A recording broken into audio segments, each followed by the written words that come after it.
سلام، وقتتون بخیر. من گلناز هستم و این اولین ویدیوی کانال یوتیوبی منه.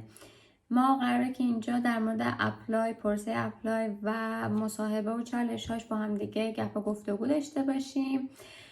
یک بیوگرافی میخوام تو ویدیو اول از خودم بگم، این که من مهندسی مکانیک خوندم، لیسانسم رو در دانشگاه فردوسی تموم کردم و بعدش برای مقطع ارشد رفتم کره جنوبی و 2 سال اونجا ارشدم رو خوندم و الان در اتریش مشغول خوندن دکترا هستم. و 1 سال قبل از اینکه ارشدم تموم بشه، چون قصدم این بود که بلافاصله وارد مقطع دکترا بشم، وارد پروسه اپلای برای مقطع دکترا شدم.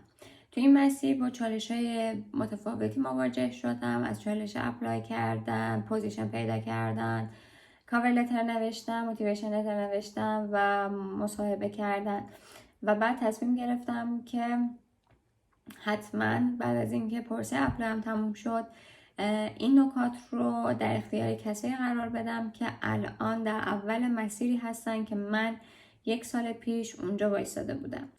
تو این کانال ما قراره که در مورد چجوری اپلای کنیم، چجوری پوزیشن پیدا کنیم، چجوری کاور لتر خوب بنویسیم، چجوری از پس مصاحبه هامون بر بیایم و استرسمون رو کنترل کنیم و چجوری خودمون رو به بهترین نحو ممکن پرزنت کنیم قراره که صحبت کنیم. پس اگر خودتون و یا اطرافیانتون کسی رو میشناسین که درگیر این پروسه هست و ممکنه که این کانال بهش کمک کنه، حتما این کانال رو بهشون معرفی کنید.